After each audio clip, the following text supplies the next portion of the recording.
ರಾತ್ರಿ 12 ಗಂಟೆಯ ನಂತರ ಈ ದೇವಸ್ಥಾನದಲ್ಲಿ ಏನಾಗುತ್ತದೆ ಗೊತ್ತಾ? ಅದರ ಬಗ್ಗೆ ಕೇಳಿದವರು ಸಹ ಕೆಲವೊಮ್ಮೆ ಭಯಪಡುತ್ತಾರೆ. ಯಾಕಂದ್ರೆ ಕರ್ನಾಟಕದಲ್ಲಿರುವ ಈ ದೇವಸ್ಥಾನದ ಬಗ್ಗೆ ಜನ ಹೇಳುವ ಕಥೆಗಳು ಸಾಮಾನ್ಯವಲ್ಲ. ಕೆಲವರು ಇದನ್ನು ದೈವಶಕ್ತಿ ಎನ್ನುತ್ತಾರೆ. ಭಾರತದಲ್ಲಿ ಸಾವಿರಾರು ದೇವಸ್ಥಾನಗಳಿವೆ. ಆದರೆ ಕೆಲವು ದೇವಸ್ಥಾನಗಳು ಮಾತ್ರ ಜನರ ಮನಸ್ಸಿನಲ್ಲಿ ಭಯ ಮತ್ತು ಭಕ್ತಿ ಎರಡನ್ನೂ ಒಂದೇ ಸಮಯದಲ್ಲಿ ಹುಟ್ಟಿಸುತ್ತವೆ. ಅಂತಹ ಸ್ಥಳಗಳಲ್ಲಿ ಒಂದು ಕುಕ್ಕೆ ಸುಬ್ರಹ್ಮಣ್ಯ ದೇವಸ್ಥಾನ. ಕರ್ನಾಟಕದ ದಕ್ಷಿಣ ಕನ್ನಡ ಜಿಲ್ಲೆಯ ಕಾಡಿನ ಮಧ್ಯೆ ಇರುವ ಈ ದೇವಸ್ಥಾನ ಸಾಮಾನ್ಯ ದೇವಸ್ಥಾನವಲ್ಲ. ಇದು ನಾಗದೇವರ ಶಕ್ತಿಯ ಕೇಂದ್ರ ಎಂದು ಜನ ನಂಬುತ್ತಾರೆ. ಪ್ರತಿ ವರ್ಷ ಲಕ್ಷಾಂತರ ಜನ ಇಲ್ಲಿ ಬರುತ್ತಾರೆ. ಕೆಲವರು ಭಕ್ತಿಯಿಂದ, ಕೆಲವರು ಭಯದಿಂದ ಮತ್ತು ಕೆಲವರು ತಮ್ಮ ಜೀವನದಲ್ಲಿರುವ ನಾಗದೋಷ ನಿವಾರಣೆಗೆ. ಆದರೆ ಪ್ರಶ್ನೆ ಏನೆಂದರೆ, ನಾಗದೋಷ ಅನ್ನೋದು ನಿಜವಾಗಿಯೂ ಇದೆಯಾ ಅಥವಾ ಅದು ಕೇವಲ ನಂಬಿಕೆಯಾ? ಜನರು ಹೇಳುವ ಪ್ರಕಾರ ಕುಕ್ಕೆ ಸುಬ್ರಹ್ಮಣ್ಯ ದೇವಸ್ಥಾನದಲ್ಲಿ ನಾಗದೇವರು ಸ್ವತಃ ನೆಲೆಸಿದ್ದಾರೆ. ಹಾಗಾಗಿ ಇಲ್ಲಿ ಮಾಡಿದ ಪೂಜೆ ಬಹಳ ಶಕ್ತಿಶಾಲಿ ಎಂದು ನಂಬುತ್ತಾರೆ. ಹಳೆಯ ಕಥೆಗಳ ಪ್ರಕಾರ ದೇವರು ಸುಬ್ರಹ್ಮಣ್ಯನು ಇಲ್ಲಿ ವಾಸುಕಿ ನಾಗನನ್ನು ರಕ್ಷಿಸಿದನೆಂದು ಹೇಳಲಾಗುತ್ತದೆ. ಗರುಡನ ಭಯದಿಂದ ವಾಸುಕಿ ಇಲ್ಲಿ ಅಡಗಿಕೊಂಡಿದ್ದನೆಂದು ಪುರಾಣಗಳು ಹೇಳುತ್ತವೆ.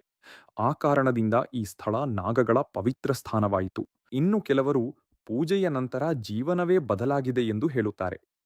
ಒಬ್ಬ ವ್ಯಕ್ತಿಯ ಕಥೆ ಇಂದಿಗೂ ಜನ ಹೇಳುತ್ತಾರೆ. ಅವನು ಹಲವು ವರ್ಷಗಳಿಂದ ಮದುವೆಯಾಗದೆ ಕಷ್ಟ ಅನುಭವಿಸುತ್ತಿದ್ದ. ಅನೇಕ ಜ್ಯೋತಿಷಿಗಳು ಅವನಿಗೆ ನಾಗದೋಷ ಇದೆ ಎಂದರು. ಕೊನೆಗೆ ಅವನು ಕುಕ್ಕೆ ಸುಬ್ರಹ್ಮಣ್ಯಕ್ಕೆ ಬಂದ. ಅಲ್ಲಿ ಸರ್ಪ ಸಂಸ್ಕಾರ ಪೂಜೆ ಮಾಡಿಸಿದ. ಕೆಲ ತಿಂಗಳ ನಂತರ ಅವನ ಮದುವೆಯಾಯಿತು ಎಂದು ಜನ ಹೇಳುತ್ತಾರೆ. ಇದು ನಿಜವೇ? ಯಾರಿಗೂ ಖಚಿತವಾಗಿ ಗೊತ್ತಿಲ್ಲ. ಆದರೆ ಇಂತಹ ಕಥೆಗಳು ಸಾವಿರಾರು. ಇಲ್ಲಿ ಅತ್ಯಂತ ಪ್ರಸಿದ್ಧ ಪೂಜೆ ಎಂದರೆ ಸರ್ಪ ಸಂಸ್ಕಾರ. ಈ ಪೂಜೆಗಾಗಿ ಜನ ತಿಂಗಳುಗಳ ಕಾಲ ಕಾಯುತ್ತಾರೆ. ಯಾಕೆಂದರೆ ಇದರ ಮೇಲೆ ಜನರಿಗೆ ಅಪಾರ ನಂಬಿಕೆ. ಸಾವಿರಾರು ಜನ ಇನ್ನೂ ಇದೇ ದೇವಸ್ಥಾನಕ್ಕೆ ಬರುತ್ತಿದ್ದಾರೆ. ಕುಕ್ಕೆ ಸುಬ್ರಹ್ಮಣ್ಯ ದೇವಸ್ಥಾನದ ಸುತ್ತಲೂ ಕಾಡುಗಳಿವೆ. ಮಳೆಯ ಸಮಯದಲ್ಲಿ ಆ ಪ್ರದೇಶ ಇನ್ನೂ ರಹಸ್ಯಮಯವಾಗುತ್ತದೆ. ಮಂಜು, ಮಳೆ, ಘಂಟೆಗಳ ಧ್ವನಿ, ಮಂತ್ರಗಳ ನಾದ ಇವೆಲ್ಲ ಸೇರಿ ಒಂದು ವಿಚಿತ್ರ ಅನುಭವ ಕೊಡುತ್ತವೆ.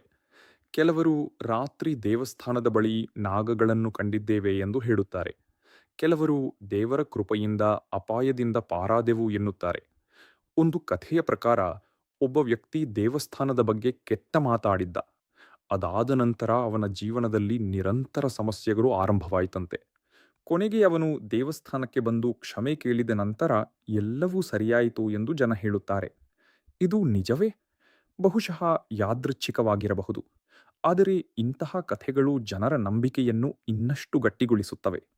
ಇಲ್ಲಿ ಇನ್ನೊಂದು ವಿಚಿತ್ರ ಸಂಗತಿ ಇದೆ. ಕೆಲವರು ದೇವಸ್ಥಾನಕ್ಕೆ ಬಂದ ಮೊದಲ ದಿನವೇ ಭಾರವಾದ ಕನಸು ಕಾಣುತ್ತಾರೆ ಎಂದು ಹೇಳುತ್ತಾರೆ. ನಾಗಗಳು, ಹಳೆಯ ದೇವಸ್ಥಾನಗಳು ಅಥವಾ ವಿಚಿತ್ರ ಧ್ವನಿಗಳು. ಅದನ್ನು ಕೆಲವರು ದೇವರ ಸೂಚನೆ ಎನ್ನುತ್ತಾರೆ. ಕುಕ್ಕೆ ಸುಬ್ರಹ್ಮಣ್ಯ ದೇವಸ್ಥಾನದ ಮುಖ್ಯ ದೇವರು ಸುಬ್ರಹ್ಮಣ್ಯ ಸ್ವಾಮಿ. ಆದರೆ ಇಲ್ಲಿ ನಾಗಾರಾಧನೆಗೆ ವಿಶೇಷ ಮಹತ್ವ ಇದೆ. ಭಾರತದಲ್ಲಿ ಅನೇಕ ಜನರು ನಾಗದೋಷವನ್ನ ಭಯಪಡುತ್ತಾರೆ.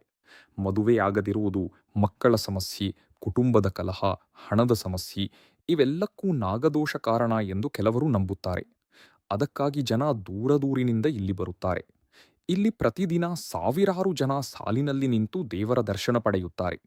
ಕೆಲವರು ಗಂಟೆಗಳ ಕಾಲ ಕಾಯುತ್ತಾರೆ. ಆದರೂ ಯಾರೂ ಬೇಸರ ಪಡುವುದಿಲ್ಲ. ಯಾಕಂದರೆ ಅವರಿಗೆ ಒಂದು ನಂಬಿಕೆ ಇದೆ. ಇಲ್ಲಿಗೆ ಬಂದರೆ ಸಮಸ್ಯೆ ಕಡಿಮೆಯಾಗುತ್ತದೆ. ಕುಕ್ಕೆ ಸುಬ್ರಹ್ಮಣ್ಯ ದೇವಸ್ಥಾನ ಕೇವಲ ಧಾರ್ಮಿಕ ಸ್ಥಳವಲ್ಲ. ಇದು ಭಯ, ಭಕ್ತಿ ಮತ್ತು ರಹಸ್ಯಗಳ ಸಂಗಮ. ಕೆಲವರು ಇದನ್ನು ಶಕ್ತಿಯ ಕೇಂದ್ರ ಎನ್ನುತ್ತಾರೆ. ಕೆಲವರು ಅದನ್ನು ಮೂಢನಂಬಿಕೆ ಎನ್ನುತ್ತಾರೆ. ಆದರೆ ಒಂದು ವಿಷಯ ಖಚಿತ. ಈ ದೇವಸ್ಥಾನದ ಬಗ್ಗೆ ಕೇಳಿದ ಪ್ರತಿಯೊಬ್ಬರಿಗೂ ಕುತೂಹಲ ಹುಟ್ಟುತ್ತದೆ. ಬಹುಶಃ ಅದಕ್ಕಾಗಿಯೇ ಯೂಟ್ಯೂಬ್ನಲ್ಲಿ ಈ ದೇವಸ್ಥಾನದ ವಿಡಿಯೋಗಳು ಲಕ್ಷಾಂತರ ವೀಕ್ಷಣೆ ಪಡೆಯುತ್ತದೆ. ಜನರಿಗೆ ರಹಸ್ಯ ಇಷ್ಟ, ಭಯ ಇಷ್ಟ ಮತ್ತು ದೇವರ ಕಥೆಗಳು ಇನ್ನೂ ಹೆಚ್ಚು ಇಷ್ಟ. ನೀವು ಕುಕ್ಕೆ ಸುಬ್ರಹ್ಮಣ್ಯ ದೇವಸ್ಥಾನಕ್ಕೆ ಹೋಗಿದ್ದೀರಾ? ಅಲ್ಲಿ ನಿಮಗೆ ವಿಚಿತ್ರ ಅನುಭವವಾಗಿದೆಯಾ? ಕಮೆಂಟ್ನಲ್ಲಿ ತಿಳಿಸಿ.